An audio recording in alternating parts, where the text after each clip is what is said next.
Tartu Tervishoiu Kõrgkoolis on valminud õppimise ja õpetamise hea tava. Millega on tegemist ja miks niisugust kokkulepet tarvis on? Nii nagu eetika kõige üldisemas mõttes otsib vastust küsimusele, mis on hea, mis halb, mis õige, mis vale, mis mingisugustesse olukordadesse sobilik või sobimatu, nii ka akadeemiline eetika tegeleb nende samade küsimustega akadeemilises kontekstis. On väga loomulik, et kõrgkoolis, kus kohtuvad tervishoid, teadus- ja arendustegevus, õppimine ja õpetamine ning mis on õppimise ja töötamise kohaks väga paljudele erinevatele inimestele, püütakse nendele küsimustele ühiselt vastuseid leida ja neid ka kirja panna.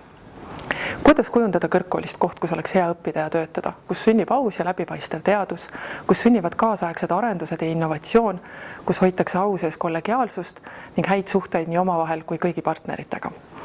Just seda kõike püüabki hea tava toetada. Hea tava kokkuleppesse kirja saanud põhimõtted ei ole tegelikult sisulises mõttes midagi uut. Need on meie tegevusi kõrgkoolis suunanud läbi aastakümnete. Küll aga ei ole me varasemalt sel moel kõigile ühiselt ja kogu kõrgkooli pere jaoks neid sõnastanud ja kirja pannud. Samal ajal tingib ka meid ümbritsev pidevalt muutuv maailm vajaduse hoida diskussiooni väärtuspõhimõtete ja nende tähenduse üle värskena, et need oleks enamad kui vaid sõnad.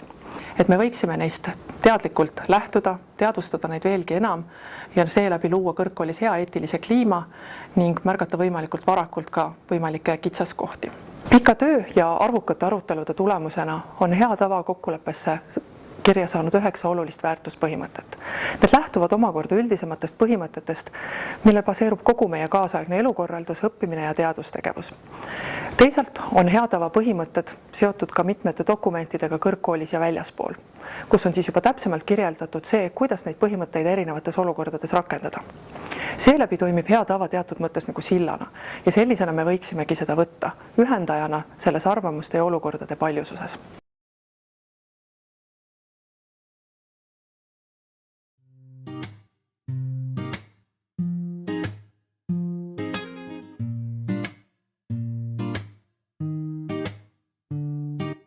Selles punktis väljenduvad kõigi kaasaegsete väärtuspõhimõtete aluseks olevad inimõigused, tervishoiu erialade baasväärtused ja kõrgkooli põhiväärtused, millest kõik ju tegelikult algab. Me ootame ju, et kõik inimesed oleksid meiega toredad ja viisakad ja seetõttu tuleb alustada iseendast, et olles ise oma õpetajatega, oma kursusekaaslastega viisakas, on lõpuks ka ju nemad, seda meiega.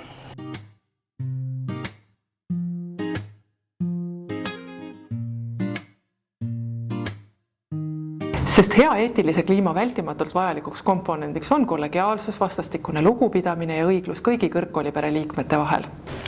Meie koolis on võrdväärsusega juba päris hästi. Me ju tegelikult õpime nii õppejõududelt kui ka meie enda kursusekaaslastelt. See on meie kooli väga suur pluss.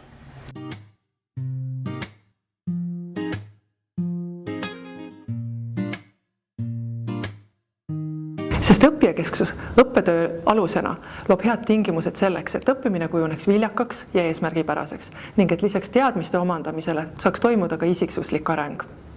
Õpikeskkonna parandamiseks kanname esiteks me kindlasti vahetusjalanõusi ja vaimse poole pealt aitavad kaasa meie õpetajad, kes määravad meile rühmatöid, et me saaksime oma rühmakaaslastega koos edasi areneda.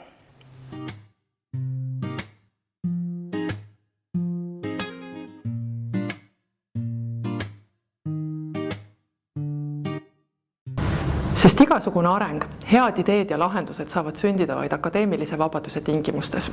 Oma silmaringi tuleks ikka ka teiste arvamustega avardada. Mis sest, et võib-olla me nende arvamusega ei nõustu, siis võib-olla me lihtsalt saame aru, miks nad sedasi arvavad.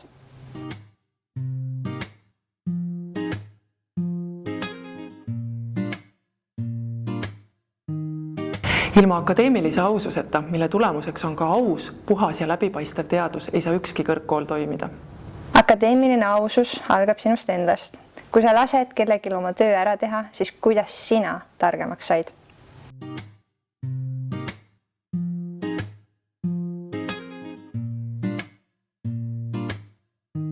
On oluline, et me käiksime ühte sammu inimeste vajadustega muutuvas maailmas ja seetõttu on meile olulised uuenduslikkus ja jätkusuutlikkus. Meie õppekavad on päris hästi arenevad, aga alati on võimalik neid teha veel huvitavamaks, veel praktilisemaks ja selleks, kui kellelgi on ideid, siis need on alati oodatud.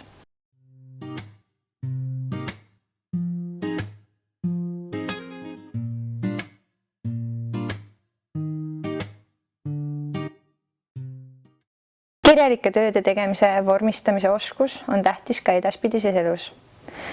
Kas sa lähed edasi õppima või lähed juba tööle, siis see on väga tähtis oskus.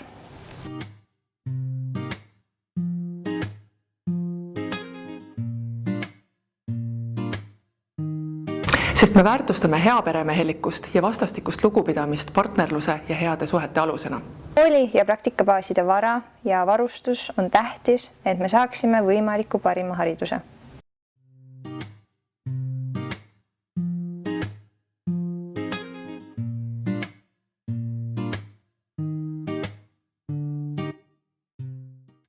Selleks, et hea tava oleks tõepoolest hea tava, mitte ainult head sõnad, on kodanikujulgus, isiklik vastutus ja isiklik eeskuju möödapääsmatult vajalikud ning heade suhete ja turvalise keskkonna osa.